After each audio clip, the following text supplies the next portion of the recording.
Salut les gourmands, je suis vraiment contente de vous retrouver pour une toute nouvelle recette. Étant donné le peu de temps dans l'année où on trouve des pêches, j'avais vraiment envie de préparer quelque chose avec ce fruit. Donc je vous propose qu'on prépare un délicieux cheesecake avec des pêches. Comme d'habitude, vous trouverez la liste de tous les ingrédients dans la barre d'infos. Vous aurez également le lien pour vous abonner, pour activer les notifications, etc. N'oubliez pas de le faire si vous ne voulez rater aucune des prochaines recettes. Maintenant que tout ça est dit, c'est parti pour la recette. Je commence par préparer le fond croustillant de mon cheesecake. Pour cela, je place les flocons d'avoine dans un plat, j'ajoute les petits beurres réduits en poudre, le sucre, la cannelle et le sel. J'incorpore le beurre fondu et je mélange bien.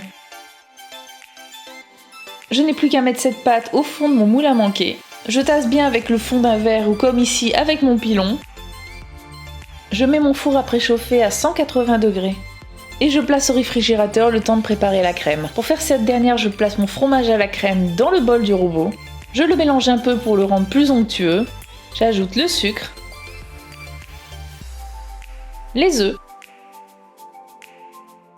la vanille et pour finir, j'ajoute le jus de citron. Je mélange bien pour avoir une crème très homogène.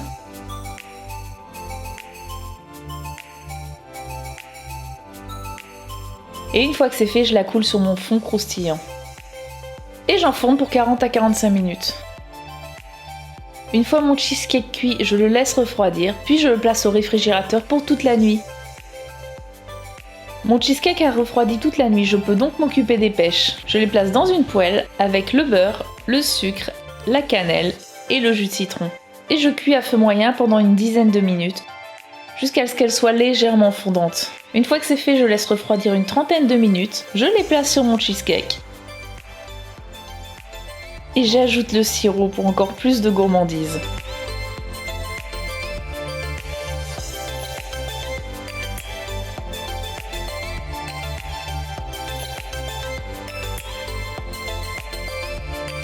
Et voilà, notre cheesecake est déjà prêt. J'espère vraiment qu'il vous plaira. Si vous êtes comme moi et que vous adorez les pêches, il n'y a aucun doute là-dessus. N'oubliez pas de me lâcher un petit like si cette recette vous a plu. A bientôt pour encore plus de gourmandise.